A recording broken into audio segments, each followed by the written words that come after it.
Hi guys, and welcome back to today's video. It is Miss Leanne, and today I will be doing something a little bit different. I will be covering a very dark topic, and it is about a little boy named Gabriel Fernandez who was so mercilessly murdered by his mother and his father, Isaro Aguirre and Pearl Fernandez. Before we get into it, make sure that you like, comment, and subscribe, and turn on all those post notifications for when I upload a brand new video Monday through Friday. And I want to give you a little bit of an update. So, I am currently working my paralegal certificate still. My hair is getting a lot longer, and I graduate in December, and I'm really excited to have finished such a hell of a chapter in my life. College is everybody thinks college is going to be really easy, but it's not as easy as you think it is or it looks. People are going to say, oh, college is so easy because it looks so easy on the internet. No, honey, it's not. Like, I spent countless hours crying about homework. Literally.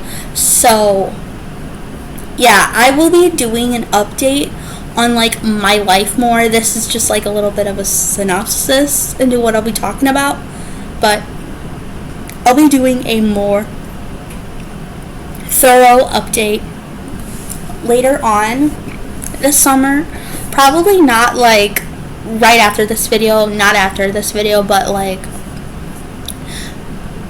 I don't know. I just need time to plan all my videos for the rest of the year and just kind of go from there.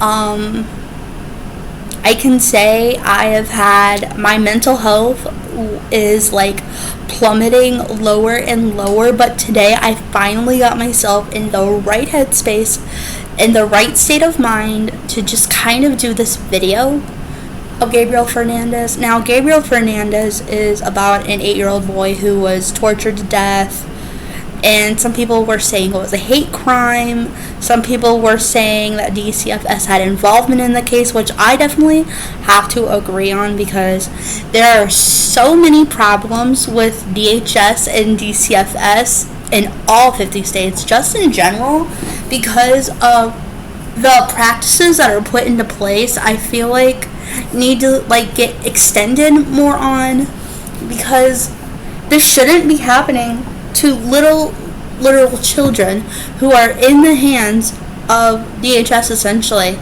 And DHS is supposed to protect them and watch them when their parents cannot protect them, and they're supposed to, protect them. And there's like this whole family reunification process, which I'm still learning about, but I will kind of just be covering like that in another video, because this video is going to be a really long video. So, but like, it's just like, it makes me want to throw up as to how many failures like Department of Human Services have. Like, they're based on secrecy, they falsify, and they think they can get away with this stuff, and they have for a long time, because they're a government agency. And when news reporters say, like, oh, DCFS should make a statement, but they don't make a statement, it's because they know their ass is going to be chewed.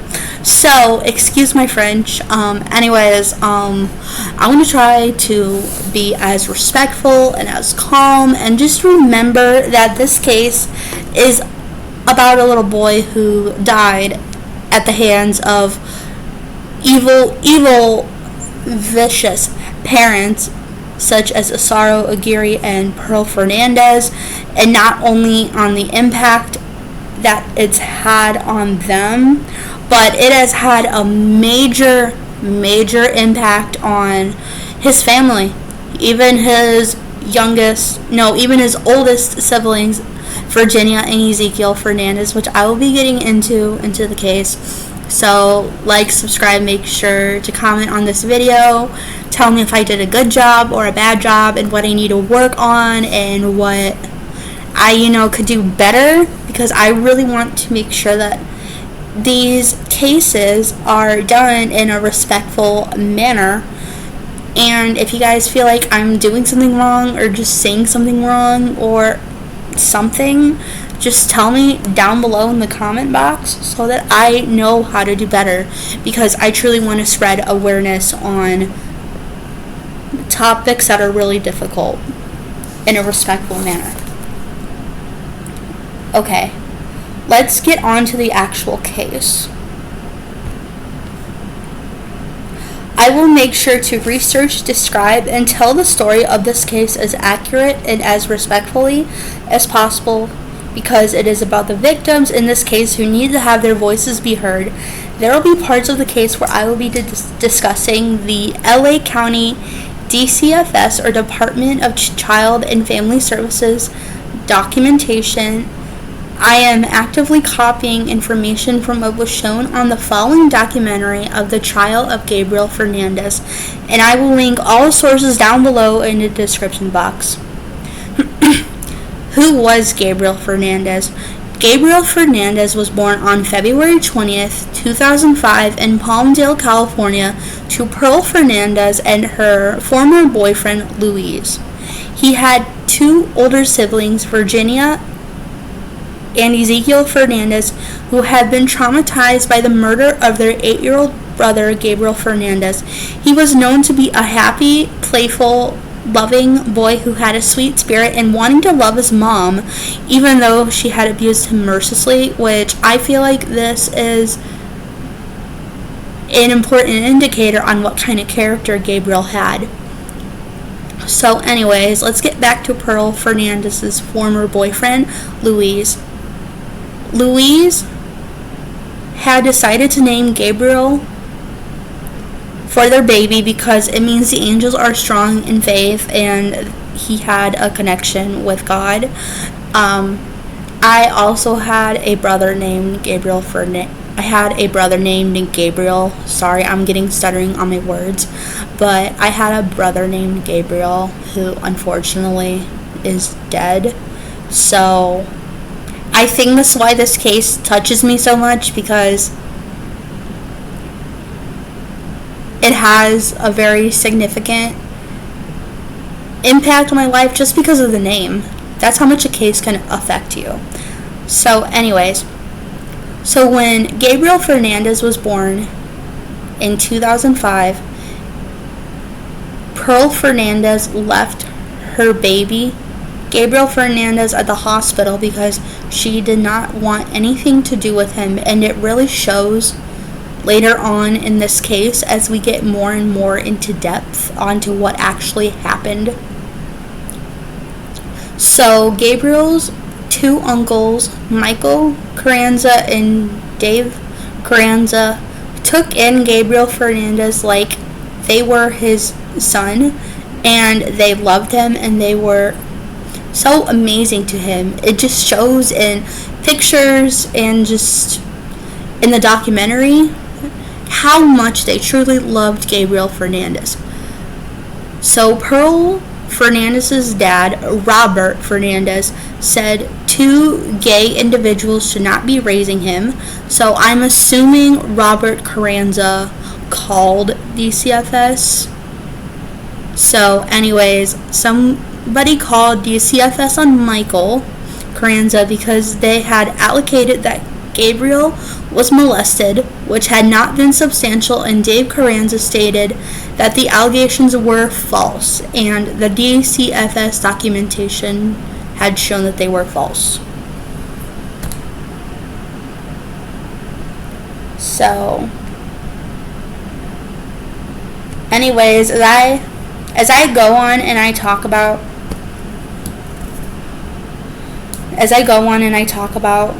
people involved in the case, it may seem like a little bit confusing, so I will try to make this as smooth and as cohesive as possible. Trust me, this case is not an easy one to cover, because I just read the notes instead of like the case notes. It's really confusing as to how I did the research on this, because it's kind of not in order, and it's like very hard to not only do this, but to make sure that you're in a good mental health state. And it's just really hard to wrap your head around what happened. So anyways, I'm gonna jump back again into how did I find out about the case of Gabriel Fernandez. So Gabriel Fernandez, we had to watch it as an assignment. So I was in a criminal justice class at my community college, and we had to watch the case about Gabriel Fernandez, which was called The Trials of Gabriel Fernandez. The first time I had watched it, I was in absolute shock, and I cried and I threw up, and I told my mom about it, and I was like, I don't know how two people who are supposed to protect him treat this child. I don't know how people do that. So anyways, yeah, it's just a difficult case. And DCFS had significant involvement in this case. The 4 DCFS workers involved in this case were Stephanie Rodriguez, Patricia Clement, Kevin Baum, and Gregory Merritt, who were all being charged on felony charges of child abuse and falsifying public records regarding the death of Gabriel Fernandez. But unfortunately, these cases got dropped in June of 2020. I think it is really important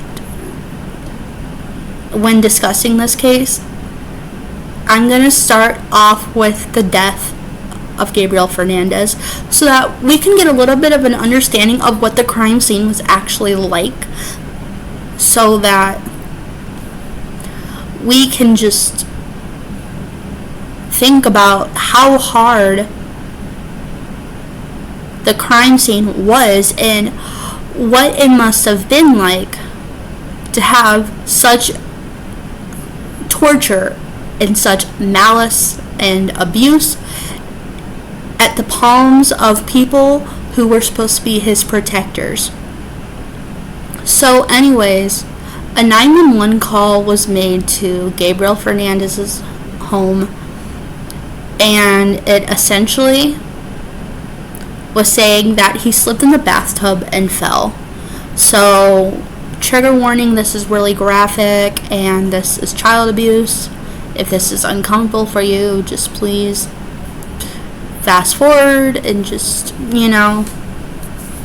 prepare yourself. So, Ezekiel Fernandez, Gabriel Fernandez's older brother, had led an officer, a paramedic named James Cermak, up to his apartment. And to him, it was really weird that a 10-year-old boy was leading a paramedic to the apartment. It's like his parents told him to do it or something, which they did. And it's just so unfortunate. Crime scene photos had shown a disgruntled bed, a bloody white flannel shirt, a bloody bathtub with a lot of blood surrounding the drain, a baseball bat in Spanish that translates to "the drunk and bastard you took from the graveyard," bloodstains on the floor is one of them. A second search warrant had a criminal DNA analyst come investigate the crime scene. Now, usually with crime scene investigations, there are red and there are yellow stickers.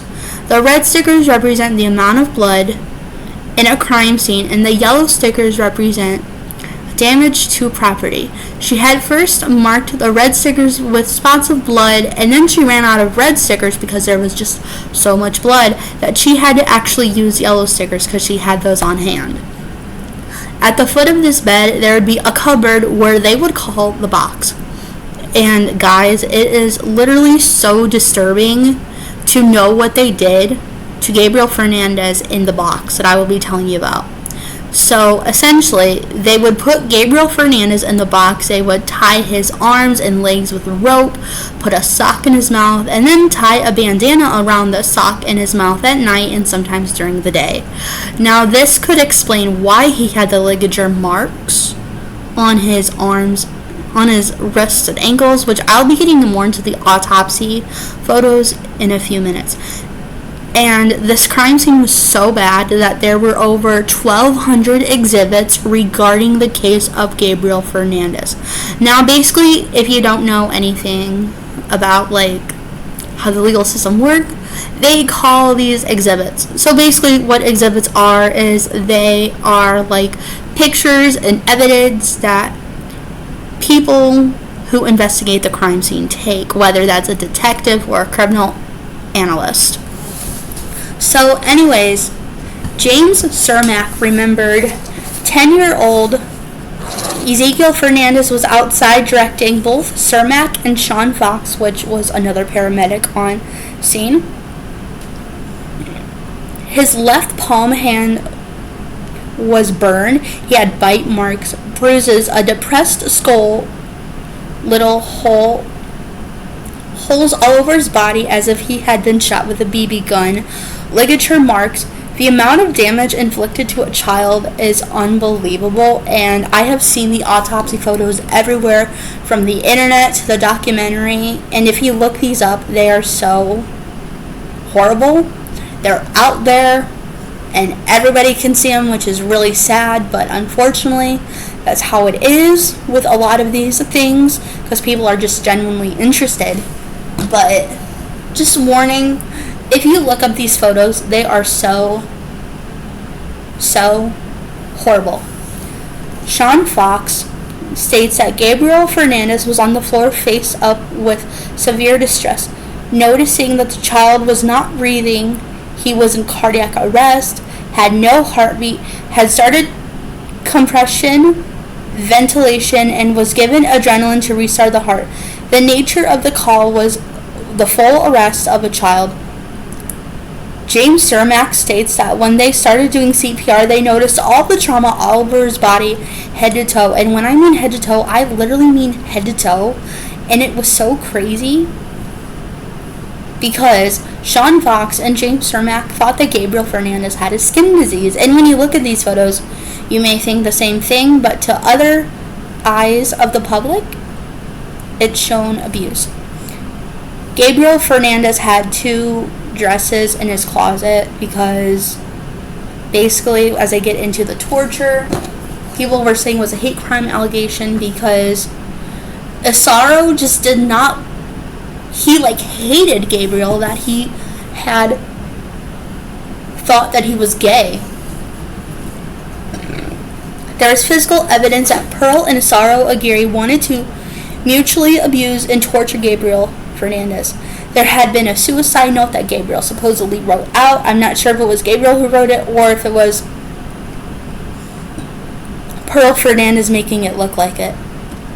With CPS in-home counseling visitors, they asked Pearl and Gabriel Fernandez, and they believed her over and said Gabriel wanted attention, which is such a failure in the DHS system, honestly. I mean, DCFS, it's just a failure at all levels. And not only is DCFS at fault, LA County Sheriff's Department is at fault because the Sheriff's Department had been called over on numerous occasions, and they were called a couple days before he died, and they threatened to put Gabriel Fernandez in the back of the car in a jail cell if he kept lying, which I think is just so wrong. So, anyways, now we're going to get into a little bit of the newsy stuff. So, anyways, it was not originally going to be broadcasted the way it was did until LA Times news reporter wrote an initial article, and then the Board of Supervisors picked it up. The Board of Supervisors controls Regional Planning Commission, Office of Education, and controls things like Chief Executive Officers, the Fire Department, the LA County Sheriffs, Health and Mental Health Services, Children and Families Well-Being, Child Support Services, DCFS. These are just a lot of the examples, and you can look up what the Board of Supervisors does, and the amount of work they have to do is astronomical. There are so many different divisions, and it can get really confusing. So they showed this really dense, detailed mind map of what the Board of Supervisors is, and I felt like it did a really good job of explaining it. So like I said, DCFS had significant involvement in this case, falsifying documents. LA County, which is built on privacy and secrecy. An undocumented source that was on the Netflix series, who had worked closely with DCFS in episode 1, working for the county in a whole that allowed me to get confidential info that might raise political opposition, lack of handling in child abuse cases. He states that a report made in the Department of Family and Children's Services Critical Incident and Child Fatality Review section states to the California Office of City Council in LA County from the Acting Division Chief Risk Management discussing the Gabriel Fernandez case states regarding the fatality summary, which states late evening at 11:45 p.m. on May 22nd, 2013, paramedics were called in response to a report that Gabriel Fernandez had fallen and hit his left temple and was not breathing. CPR was administered, and Gabriel Fernandez was transported to Antelope Valley Hospital in California. Paramedics had told law enforcement that there were additional concerns of abuse since they found numerous bruises on Gabriel's body with BB gun bullets lodged into his chest and groin areas. The mother told paramedics, Pearl Fernandez, that the injuries were the result of Gabriel Fernandez self-mutilating. Gabriel was placed on life support and transferred to Children's Hospital in Los Angeles, California. According to Gabriel Fernandez's teacher, Jennifer Garcia, she had reported that his mother shot him in the face with a BB gun, which I will get into more later. The same report also states traumatic extractions with the child's upper central incisors was also found, which are not consistent with the typical tooth extraction performed by a dentist. So they pulled his teeth out, which is just insane. So the regional office is preliminary reporting that law enforcement has not allowed DCFS interviewed mother or her boyfriend at the time of this preliminary.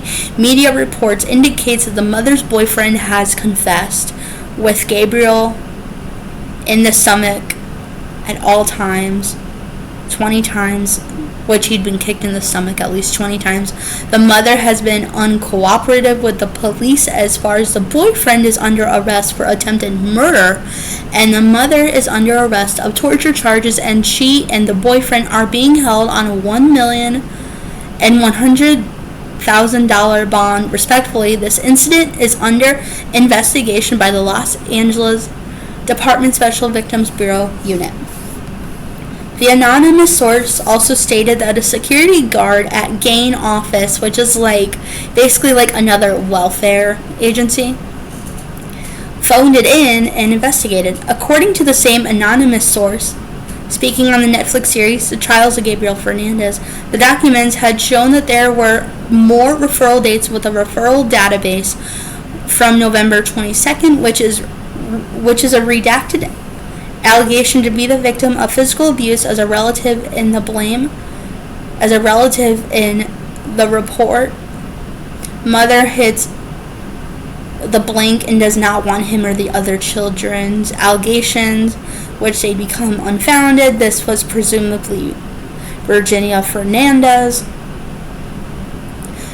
On February 26, 2007, Pearl Fernandez allegedly does not properly feed blank and threatens to break her jaw when she cries to me. I'm speculating, but this is probably his sister Virginia Fernandez. And another part of the report that is really disturbing is after the February 2007 referral closed.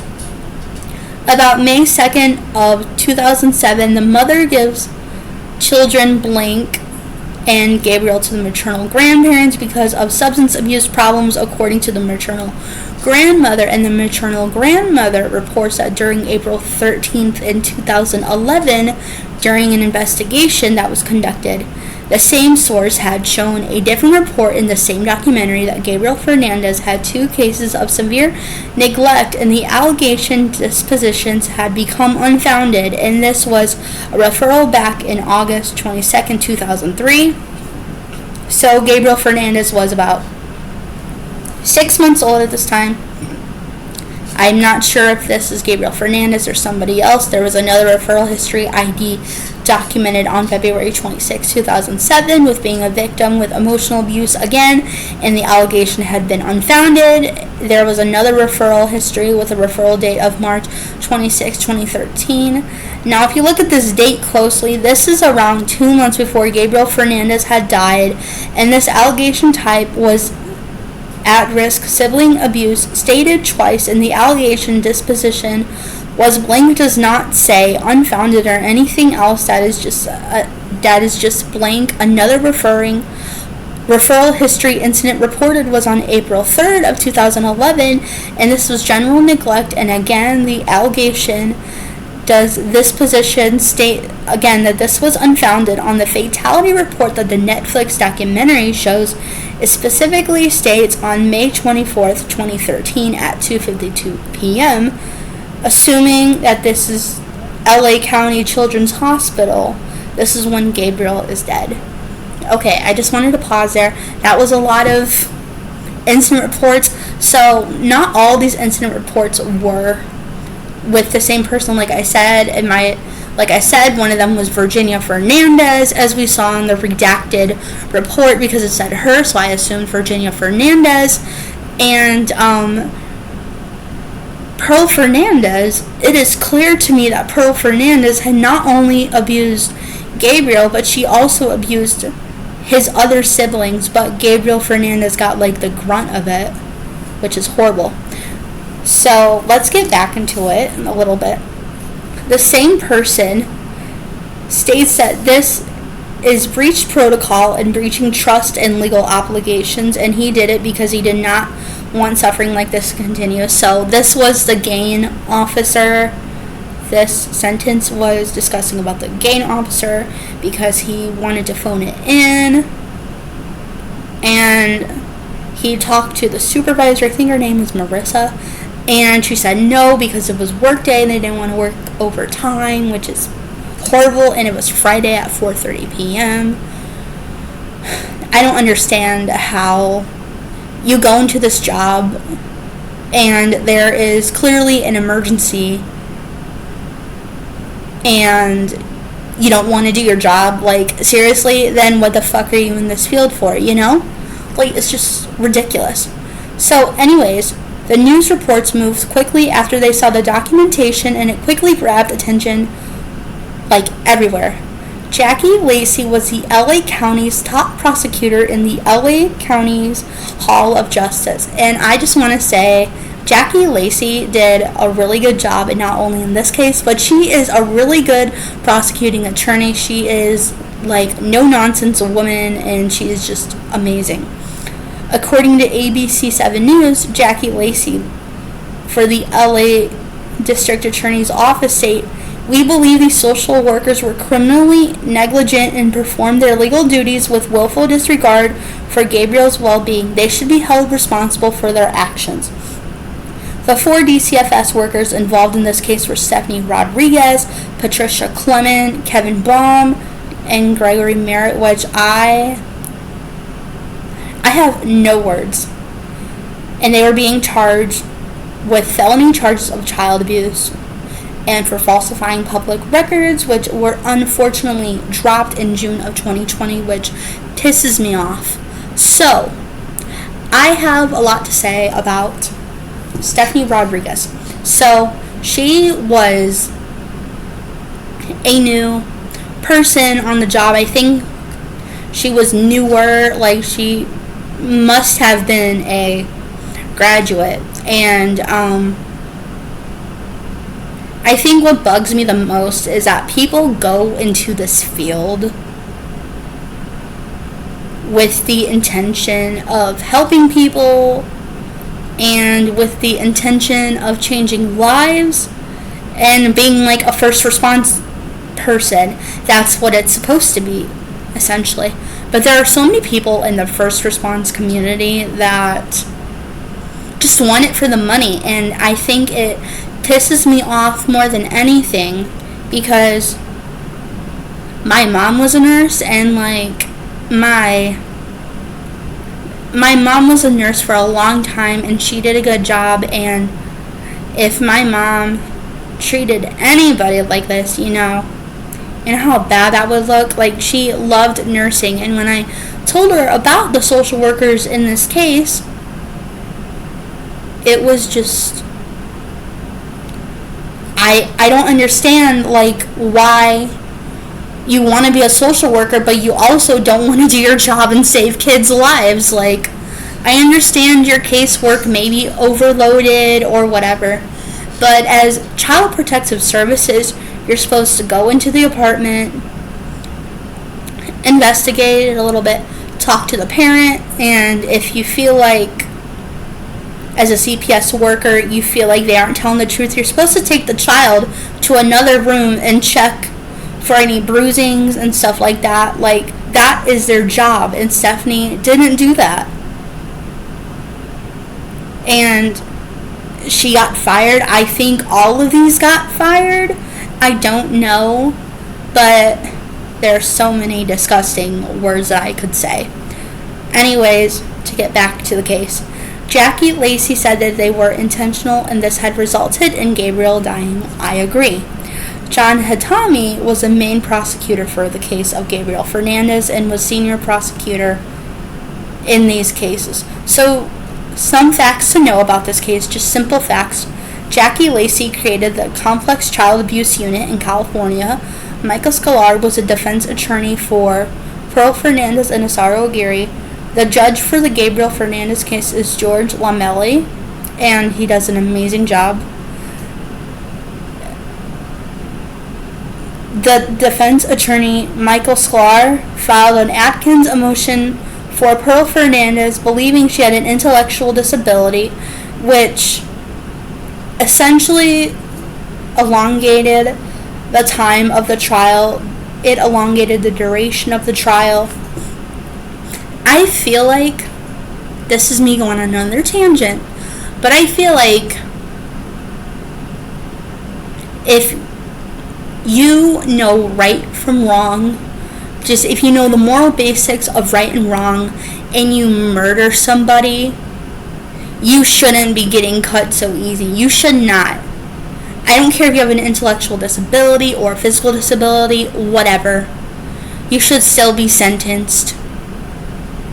And by the basis of this, she is on the higher end of the spectrum of having an intellectual disability, knowing that she murdered him, knowing what she was doing was wrong. She was not manipulated. She was purely,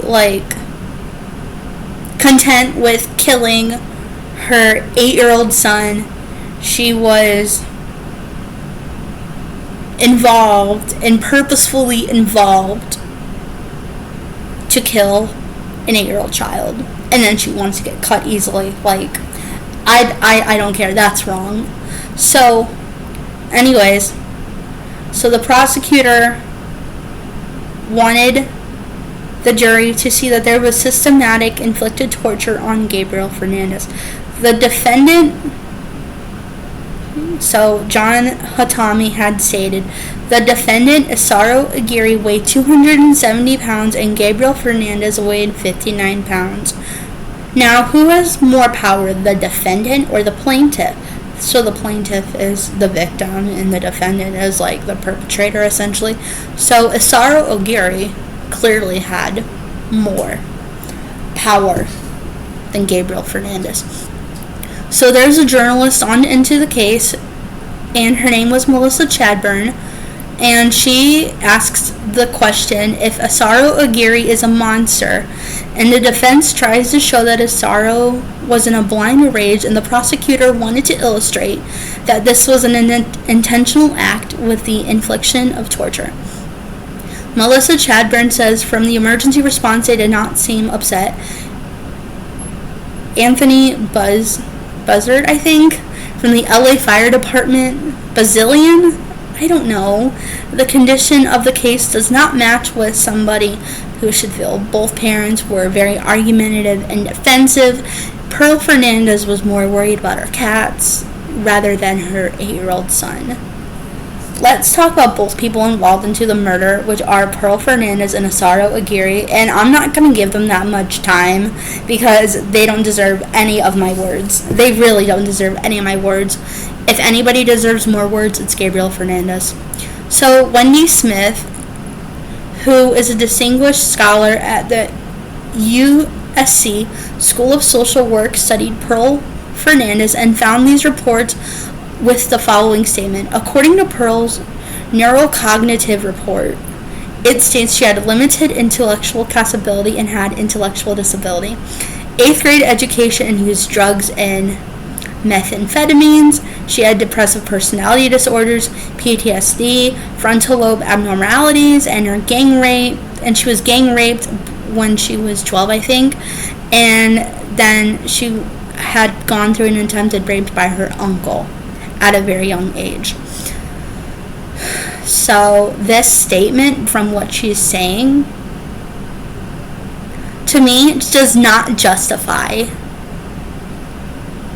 Pearl's actions. I don't care if you have a disability. You don't kill somebody because you want to hurt them. There are so many other options like safe havens and adoption agencies. Like, you could literally put a child in a safe haven box at a hospital, a fire department, or a police station, but you chose to kill instead of, give your son a better chance at a life. So Jennifer Garcia, who was Gabriel Fernandez's first grade teacher, said that they were very intimidating people. Now, Jennifer Garcia had worked at Summerwind Elementary School in Palmdale, California. So one of the incident reports that she talked about was, and these are just like quick facts that I picked up from what she discussed. So one of them was, is it normal for your mom to hit you with a belt? Is it normal to make you bleed on the bottom with the metal part of the belt? Asked Gabriel Fernandez. So he got a call from Stephanie Rodriguez.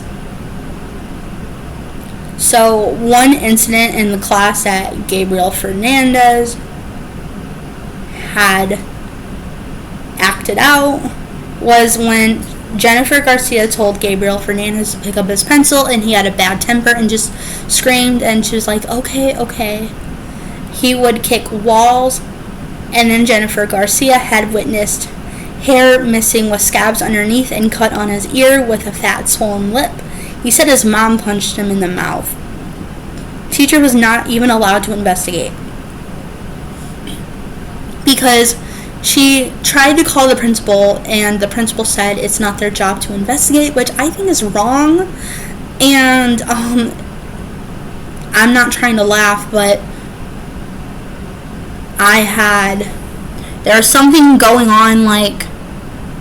Teachers at my school were crazy to investigate any little bruise or any cut I had from when I fell, and they would say that my mom was doing things to me. But in this case, the teachers don't. It just doesn't make sense. Teachers and principals are mandated reporters, but in this case, the principal said to the teacher, they're not allowed to investigate. Make it make sense. So Jennifer Garcia called Stephanie Rodriguez about these incidents, and she just took in the info, and she didn't really write it down because whenever they'd be hoping for a call, she never actually called back. Gabriel would cry when he did not want to go home.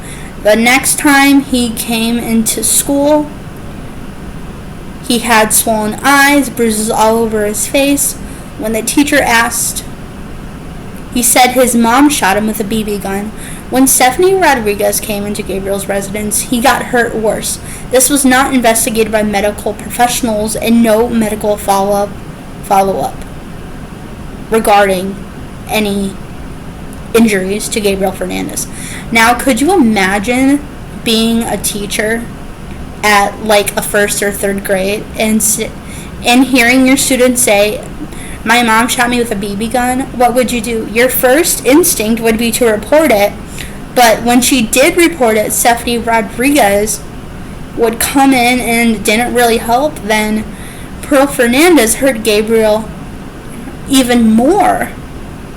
So she was at a loss. Now, what I would have done is I would have taken the child home with me. I'm not blaming any of this on Jennifer. It is definitely not her fault. She is an amazing woman for even caring about Gabriel Fernandez. But like, I would have taken the child home, or I would have at least put him to the police station. But I would have most likely taken the child home and tried to adopt him out. But I don't know what her circumstances were, but it just didn't happen, unfortunately. Maybe she didn't know she could do that. That's what I think happened, because she seemed really nice. So anyways, this was the last time Gabriel Fernandez came to school. And Jennifer Garcia said after his long absence, which was like 2 weeks, I think, his eyes were bloodshot. Bruisings were in different stages. Like, there were some that were fresh. There were some that were in the stages of healing. There were some that were like literally close to healing. So that may be the reason why he was thought to have a skin disease. And Gabriel still made the project for his mom. Now let me explain to you a little bit about the project. So the project that I'm talking about that Gabriel Fernandez made was a Mother's Day project for his mom, Pearl Fernandez. And basically what it was like this little booklet, I think, and it had like a little house, and they put the student in there, so the student would be like in the pictures, like a school day picture. And then they did these coupons, which were like just anything. Like, these were like good coupon rewards, essentially. So, like, I don't know, but I'm going to go on another tangent a little bit. But, like, for me, when I was in 3rd grade, we had coupons for, like, whenever we did good on an assignment or we had good behavior. And if we were good that day or that week, we would get points, and then we would get like a coupon to get anything, to get any like little dollar toy we wanted to. So that's kind of what it was essentially. But essentially for home, one of the coupons said that he would do his dishes. I think one of them said, I will be good for my mom.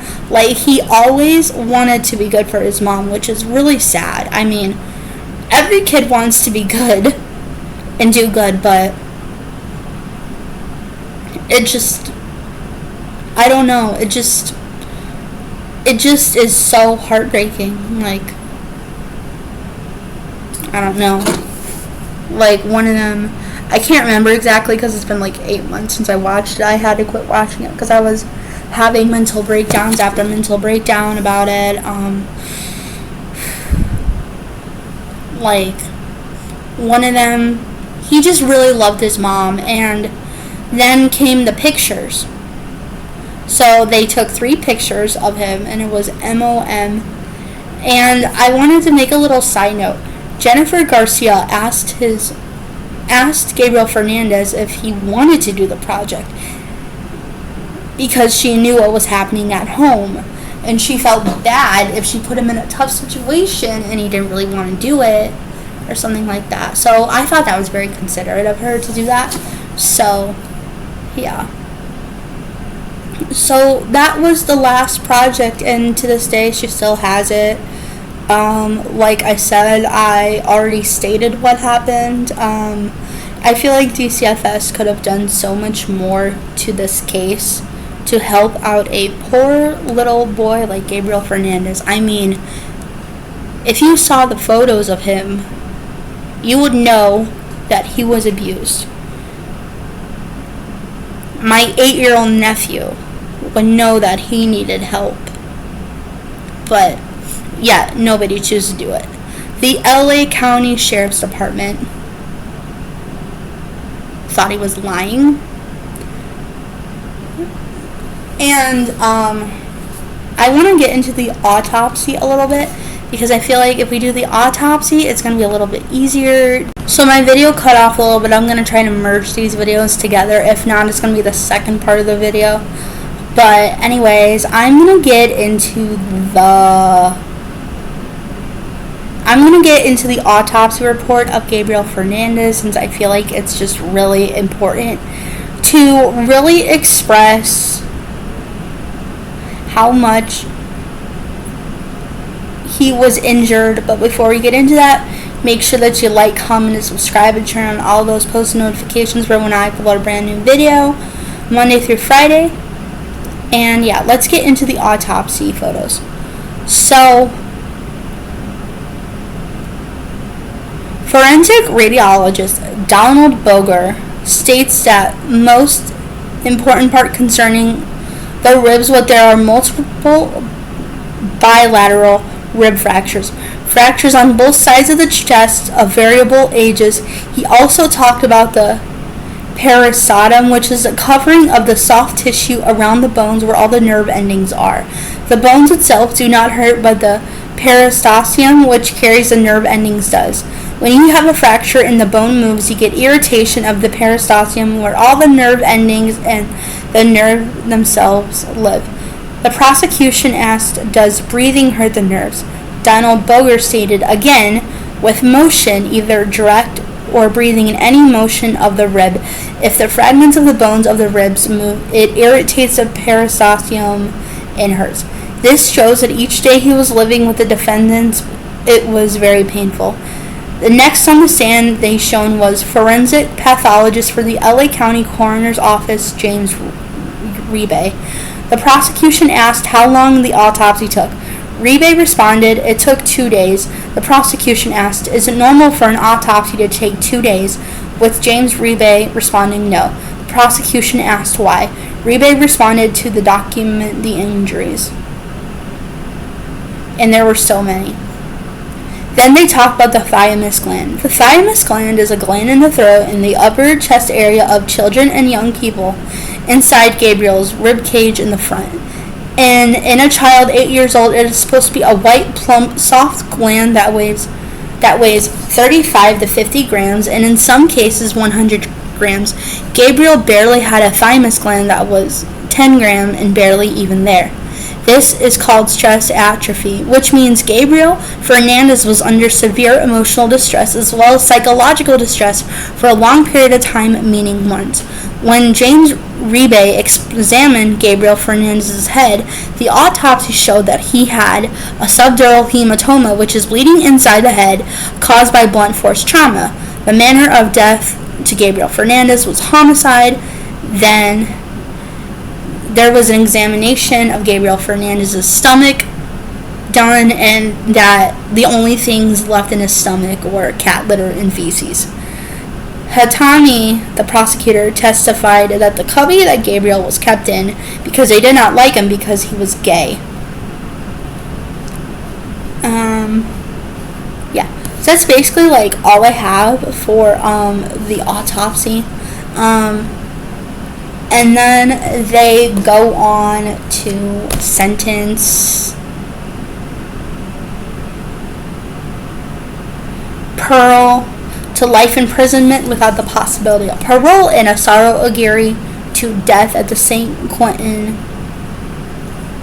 prison facility. So that's basically the end of this video. I would really like to say that I'm really frustrated with this case. I really hope that you guys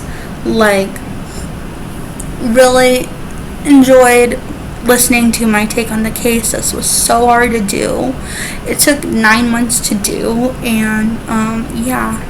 But I hope this case was described to the best of my abilities, and I will see you guys in the next video. Stay safe and love you guys. Bye.